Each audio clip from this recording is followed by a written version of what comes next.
semua, saya Isnani Putri, SSIT MKes, merupakan salah satu dosen Prodi D3 Kebidanan Melabuh Poltekkes Kemenkes Aceh. Perkenalkanlah, saya memperkenalkan mata kuliah yang saya ampu, yaitu Gizi dalam Kesehatan Reproduksi dengan metode Delivery, Interaction, dan Assessment. Video ini dibuat karena sebagai syarat sertifikasi dosen tahun 2025 dalam Unjuk Kerja Tridharma Perguruan Tinggi atau PDD UKTPT, khususnya di aspek pengajaran.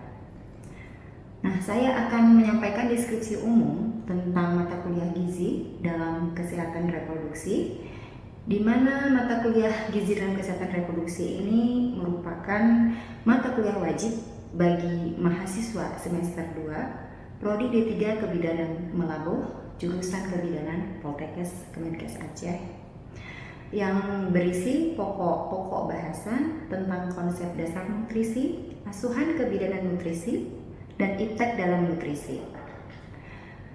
Pada mata kuliah ini, mahasiswa akan mampu menjelaskan konsep komprehensif dengan pendekatan manajemen kebidanan holistik pada nutrisi.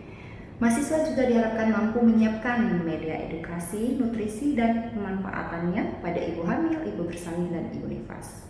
Selain itu juga harapan kita mahasiswa nanti mampu membuat perencanaan, implementasi, dan evaluasi promosi kesehatan, mampu menjelaskan asuhan kebidanan nutrisi dalam konteks pelayanan kebidanan di komunitas, kewirausahaan, kepemimpinan dalam pelayanan kebidanan, dan memilih berbagai alternatif solusi serta bertanggung jawab secara mandiri kelompok maupun organisasi. Kemudian yang terakhir, mahasiswa diharapkan mampu menjelaskan, mengidentifikasi kebutuhan iptek dalam asuhan kebidanan nutrisi sesuai dengan standar profesi dan nilai-nilai profesionalisme.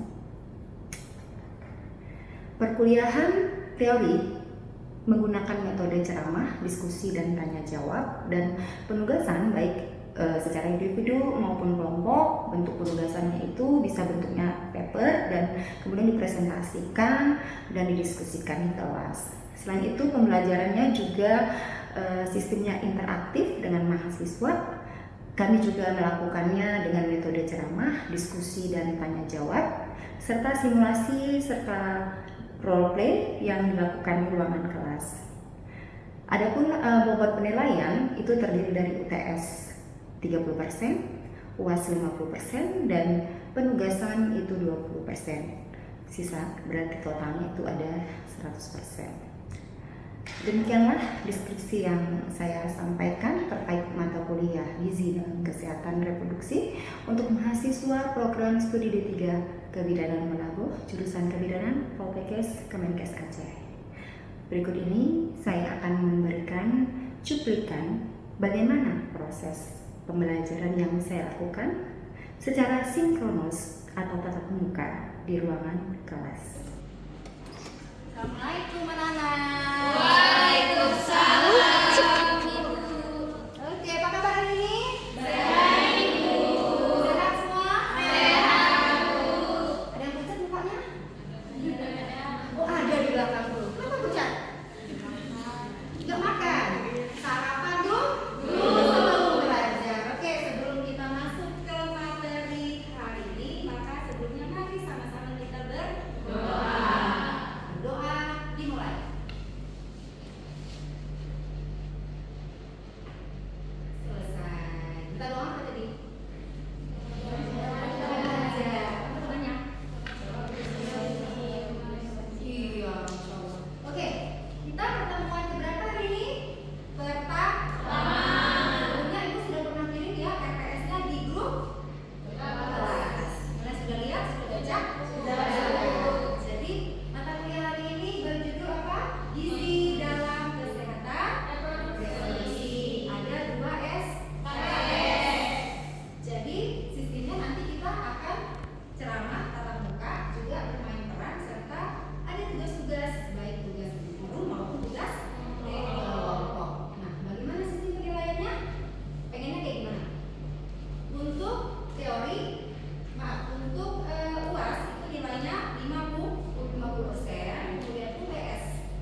kita kira-kira berguna tidak yang kita makan? Sebagian berguna, sebagian dibuang. Ya, karena ada zat-zat gizi yang sebagian dibutuhkan, sebagian ternyata sudah ada di dalam tubuh itu berlebih, tidak perlu dimakan, maka tubuh akan membuangnya melalui apa? Feses, melalui keringat, urin, ya. Insya Allah mahasiswa itu kita semua ya. Oke, selanjutnya kita lihat. Nah, kaitannya antara bahan makanan ya terus dengan pangan itu adalah istilah-istilah umum yang digunakan untuk menyebutkan makanannya, jenis produknya disebut pangan. Ya, kemudian dari pangan itu juga ada istilah-istilah lain yang familiar di gizi nanti. Salah satunya status gizi. Apa itu status gizi? Keadaan tubuh. Iya. Jadi kalau kita mau lihat status gizi seseorang dilihat dari indeks massa tubuh. Ya. Oke, ini kita lihat teorinya ya secara klasik ya. Ini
kemudian ikan, daging itu semua ada. Silakan mengkonsumsi yang alami.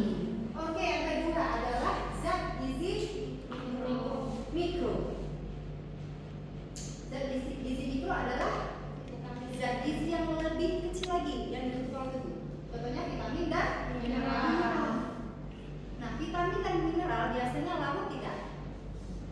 Larut. Jadi harus berhati-hati. Makanya tadi disarankan bila kita makan hindari mengkonsumsi kafein, ya, karena zat gizi mikro ini gampang sekali tercemar sehingga dia tidak bisa diresorpsi oleh tubuh, ya. Kemudian kandungan kelompok mineral contohnya apa? Zinc, apa lagi? Vitamin B, kalsium, ya, seperti itu. Ya, itu contoh kelompok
Oke, pertanyaannya sangat bagus. Kenapa? Karena kalian masuk ke dalam kelompok perempuan remaja yang belum menikah, tapi harus mulai sekarang sudah bisa diatur pola gizinya sehingga pada saat menikah siap menjadi seorang ibu.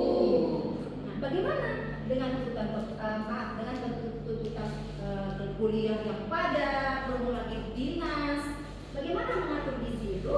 Nah, seperti saya sampaikan tadi, kita seorang perempuan itu akan mengalami yang namanya menstruasi. Nah, kalau menstruasi biasa keluarnya apa? Darah yang dikeluarkan dari tubuh. Nah, kalau konsumsi makanan yang tidak sehat, tidak baik, contohnya kalau perempuan itu harus banyak mengkonsumsi apa? Agar pada saat menstruasi tidak mempengaruhi HB-nya. Atau apa itu HB? Hemoglobin atau zat merah di dalam darah. Nah, kalau zat merah di dalam darah itu encer, ya, atau tidak kental, maka zat gizi yang kita makan juga susah diserap oleh tubuh karena saking encer darah yang kita makan itu keluar lagi.